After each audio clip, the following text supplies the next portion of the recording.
केंद्रीय मंत्री स्मृति ईरानी की तरफ से दायर मानहानि मामले में दिल्ली हाईकोर्ट ने शुक्रवार को कांग्रेस नेता जयराम रमेश, पवन खेड़ा और नेटा डिसूजा को समन जारी किया है। स्मृति ईरानी ने उनकी और उनकी बेटी जोइश ईरानी के खिलाफ निराधार आरोप लगाने के लिए कांग्रेस नेताओं के खिलाफ मानहानि का मुकदमा दर्ज कराते हुए 2 करोड़ रुपए से अधिक हर्जाने की मांग की है।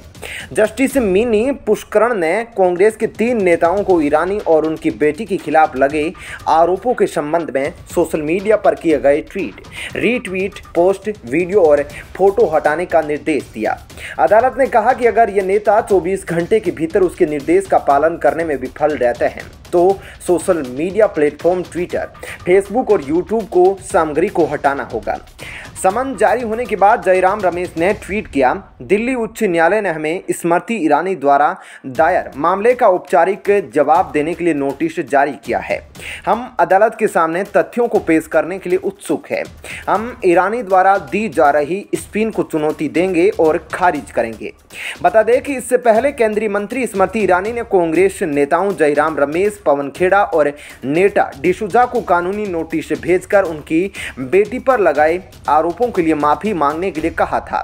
कांग्रेस नेताओं के आरोप लगाने के एक दिन बाद ही स्मृति ईरानी ने यह कदम उठाया था। अब दिल्ली हाईकोर्ट ने मामले पर संज्ञान लेते हुए समन भेजा है। दरअसल कांग्रेस पार्टी ने आरोप लगाया है कि जोइश ईरानी गोवा में अवैध बार चला रही है। गौरतलब है कि कांग्रेस के मुख्य प्रवक्ता और महासचिव जयराम रमेश ने मीडिया अध्यक्ष पवन खेड़ा और गुजरात की अखिल भारतीय महिला कांग्रेस अध्यक्ष नेटा डिसूजा के साथ मिलकर एक प्रेस कॉन्फ्रेंस में कहा कि लाइसेंस सिर्फ रेस्टोरेंट, रेस्तरां चलाने के लिए मिला था, लेकिन ईरानी की बेटी ने अपने राजनीतिक दबदबे का इस्तेमाल किया। कांग्रेस द्वारा जोइश पर लगाए जाने वाले इल्जाम एक आरटीआई पर आधारित थे।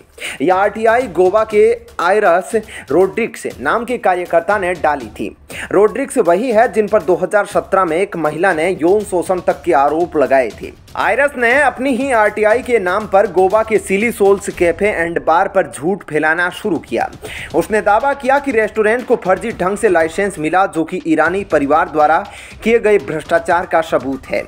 उसने ये भी बताया कि एक्साइज विभाग रेस्टोरेंट को नोटिस भेज चुका है। उनके दावे के मुताबिक रेस्टोरेंट में फर्जी कागज देकर शराब का लाइसेंस लिया गया।